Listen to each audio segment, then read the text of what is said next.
And this is Ken Kraetzer in Washington, D.C. I have a chance to talk with the National Commander of the American Legion. That is Michael Helm, who is from Nebraska, leading our organization this year.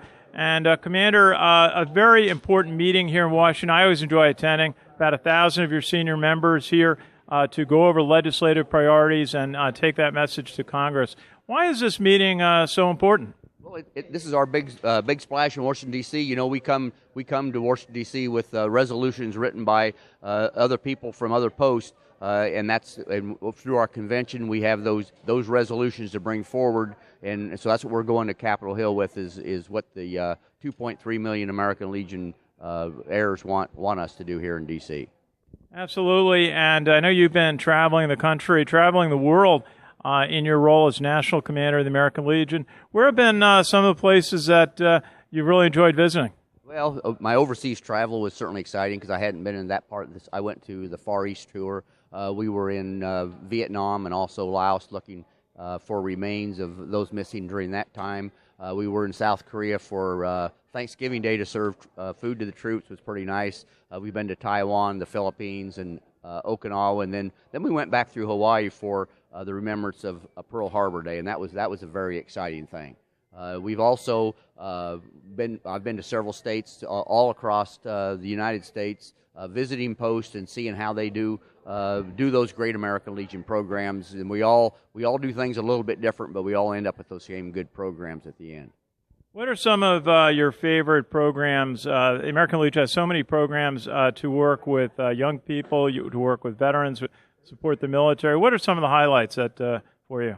All of our children and youth programs are very important to me because that's the way that we teach our children the heroes that the veteran is and the service to this country that veteran gave. And I see that as we develop those programs, the way I say it is that they become a part of that same cloth that we come from, and as we get old and we pass on, those young people are the ones that are going to be a part of that great American cloth.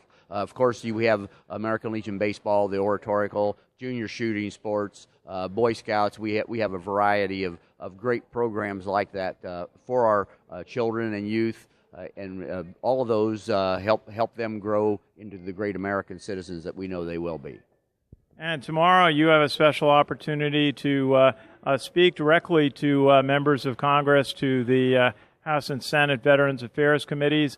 What's a key point in your message tomorrow to our members of Congress? Well, of course, the key reason that we exist as an organization is to care for him who shall have borne the battle and their family. And so that'll be what we bring to Congress. And one of the issues that we have is our treatment of traumatic brain injury and post-traumatic stress. And we're very concerned about how both the DOD and the VA are treating those with drugs. And we think there are some other therapies out there that can be utilized to bring them back to full recovery. Outcome of misuse of drugs, of course, is suicide and homelessness. Far too much of both of those on the national level, and we want that fixed. 22 veterans a day committing suicide is more than we lost in the war.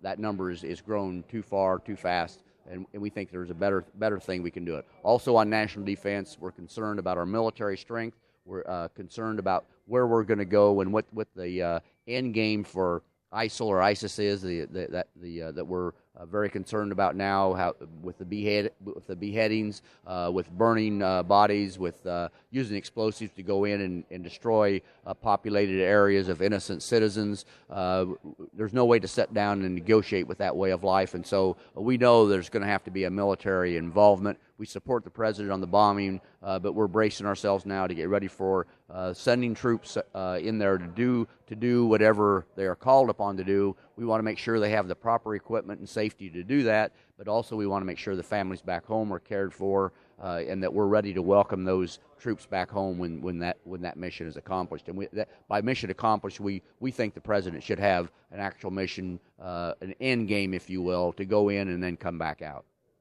And National Commander Michael Helm, what is your favorite role being National Commander of the American Legion? I think just seeing the camaraderie and seeing the veterans and seeing the great things that we're doing, the American Legion is doing all over this country. the 13,500 American Legion posts, 2.4 million Legionnaires, 800,000 auxiliary members, 370,000 Sons of the American Legion, all working together, our Americanism, children and youth programs, and also Veterans Affairs and Rehabilitation and National Security.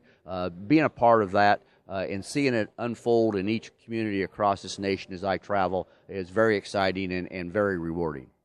Michael Helm, the National Commander of the American Legion, thank you for all that you do leading our organization. Thank you for all you do for members of the military and our veterans. Thank you for what you do, too. I see you're a Sons of the American Legion, and thank you for what you do. Absolutely. Thank you. This is Ken Kraetzer for Sons of the American Legion Radio in Washington, D.C.